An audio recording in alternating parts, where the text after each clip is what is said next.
১৯৭৫ সালে রণাঙ্গনে পরাশক্তি যুক্তরাষ্ট্রকে হারিয়ে চমকে দিয়েছিল ভিয়েতনাম। ধ্বংসস্তূপ থেকে ফিনিক্স পাখির মতো তাদের অর্থনৈতিক উত্থান আরও বিস্ময়কর। শীর্ষ চাল রপ্তানিকারক এদেশের অগ্রযাত্রা এখন বিশ্বের জন্য অনুকরণীয় উদাহরণ। মুদ্রাস্ফীতির সংকট কাটিয়ে ভিয়েতনাম পরিচিতি পেয়েছে ম্যানুফ্যাকচারিং জায়ান্ট হিসেবে।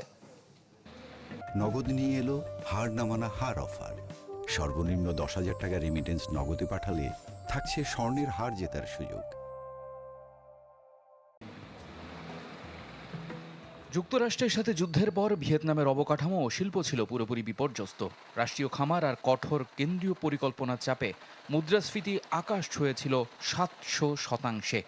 খাবারের অভাব আর সীমিত ব্যবসার সুযোগে দেশটি যখন খাদের কিনারায়, তখনই 1986 সালে আসে বড় পরিবর্তন।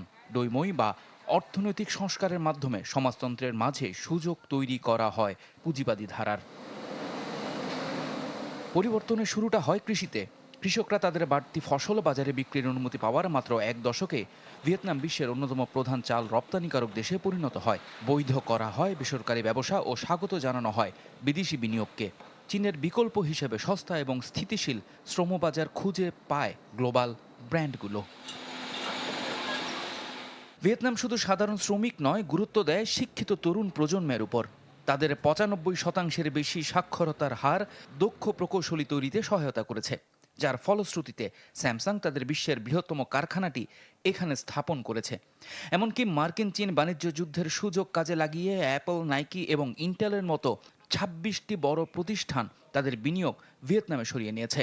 পশ্চিমা বা চীনে কোনো ধরা বাঁধা নিয়ম না মেনে নিজস্ব মডেলে ভিয়েতনাম প্রমাণ করেছে সঠিক নিয়ম আর দূরদর্শী নেতৃত্ব একটি জাতির ভাগ্য বদলে দিতে পারে। ইফতেখার আলম, চ্যানেল 24।